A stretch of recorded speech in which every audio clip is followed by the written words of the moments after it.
মেঘের গর্জন যাদের ঘুম কেড়ে নেয় তারা এই উপকূলের মানুষ। প্রকৃতি যখন ভয়ঙ্কর রূপ ধারণ করে তখন নিরাপদ আশ্রয়ের খোঁজে হাহাকার হয়ে ওঠে লাখো কণ্ঠ।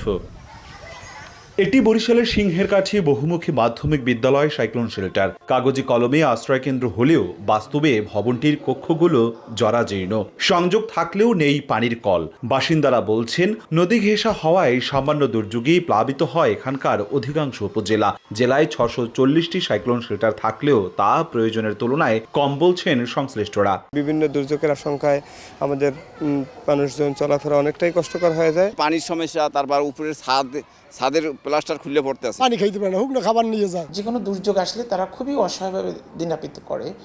তো আমরা সরকারের পক্ষ থেকে আমরা এখানে যে সাইক্লোন সেন্টারগুলো রয়েছে এটা খুবই অপ্রতুল, এটার চাহিদা আমরা অলরেডি মন্ত্রণালয়ে জানাইছি। বরগুনের উত্তর ডালভাঙো, লতাবাড়িয়া আর মাঝখালীর 3টি গ্রামে নেই কোনো সাইক্লোন শেল্টার। আর দ্বীপ জেলা ভোলার মেঘনা ও তেঁতুলিয়ার 21টি চরের 6টিতেই গড়ে ওঠেনি আশ্রয় কেন্দ্র বা মাটির কিল্লা।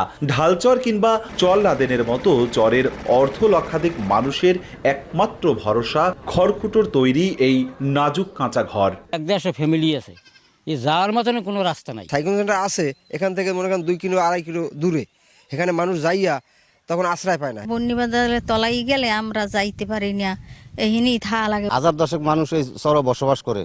আল্লাহর ভাবিয়া এই কোন রকম ঠায়ে একটা সাইক্লোন সেন্টার অবশ্যই আমাদের এখানে প্রয়োজন। তবে জরাজীর্ণ সাইক্লোন শেল্টার আর মাটির কেন্দ্রগুলোর তালিকা করে দ্রুত সংস্কারের উদ্যোগ নেওয়া হচ্ছে বলে জানান বিভাগীয় কমিশনার। কোনোটি অচল নেই, তবে এর মধ্যে হয়তো অনেকগুলোর বিদ্যুৎ সংযোগের সমস্যা আছে। আমরা এগুলো ভাবছি এগুলো ঠিক করে দেব। এরপরে সোলার প্যানেল বসানো হচ্ছে, এরপরে সাবমার্সিবল কয়েকটা পাম্প আছে, এগুলো একটু ইনঅ্যাক্টিভ আছে, আমরা সেগুলো অ্যাক্টিভ করার আমরা উদ্যোগ নিয়েছি। বরিশাল বিভাগে সাইক্লোন শেল্টারের সংখ্যা 3500টি ও মাটির কিল্লা 70টি।